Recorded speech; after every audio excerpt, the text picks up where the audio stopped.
हे पितरांनो तुम्हाला नमस्कार करतो. ओम श्री गणेश देवताय नमः. ओम श्री कुलदेवताय नमः. ओम श्री गुरुदेवताय नमः. ओम सर्व श्री इष्टदेवताय नमो नमः. शिवशरणार्थ मित्रांनो, मी कडप्पा परत एकदा आपल्यासमोर हजर आहे. माझ्या धर्मकर्म चॅनलमध्ये आपले सहर्ष स्वागत करीत आहे. मित्रांनो, आपल्या सनातन हिंदू धर्मातील सणवार व्रत वैकल्याच्या साखळीमध्ये आज मी आपणास श्री बलराम जयंती संबंधी थोडक्यात माहिती देण्याचा प्रयत्न करणार. तेव्हा आपणा सर्वांना माझी नम्र विनंती, माझा व्हिडिओ आपण शेवटपर्यंत पाहावा आणि ऐकावा.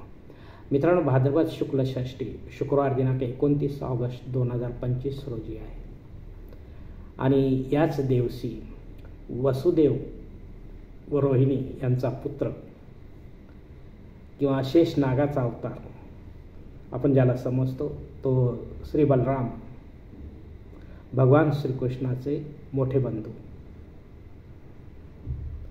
यांची माता रोहिणी, वडील वसुदेव, तर ती यांची जयंती आज आहे. श्री बलराम भगवान श्रीकृष्णाचे मोठे बंधू व सहकारी, महत्त्वाचे म्हणजे सहकारी, प्रत्येक वेळी त्यांनी त्यांना साथ दिलेली आहे. महाभारतात राजकारणापासून स्वतःला मात्र त्यांनी दूर ठेवले, पण दुर्योधन आणि भीमाला गदायुद्ध त्यांनी शिकवले. महत्त्वाचे म्हणजे कृषी सहाय्यक म्हणून त्यांच्याकडे पाहिलं जाते. त्यांनी बरेचसे कार्य केलेले, तसेच धर्माचे रक्षक व समर्थक देखील ते आहेत. नर्मदा नदीकाठच्या वृक्षाखाली त्यांनी शेवटी ध्यान लावून बसले ते आणि आपल्या शरीराचा त्यांनी त्याग केला.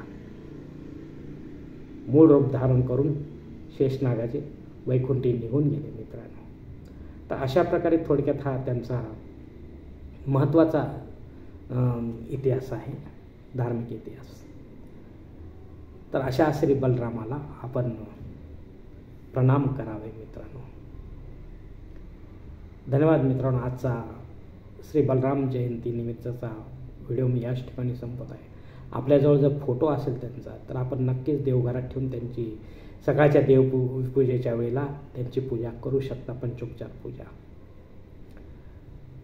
आपण जर माझ्या मताशी सहमत असाल तर कृपया माझे धर्मकर्म चॅनल सबस्क्राईब करा, लाईक करा, आपले कुटुंब व मित्रपरिवारासह शेअर करा. तसेच कॉमेंट्स बॉक्समध्ये आपले मत अवश्य नोंदवा आणि माझा पुढील व्हिडिओ आपल्यापर्यंत पोहोचण्यासाठी बेल बटन अवश्य दाबा. धन्यवाद. मित्रांनो, पुढील भेटीपर्यंत आपण खुश राहा, आनंदी राहा, प्रसन्न राहा. हरिओम. शिवशंभो महादेव.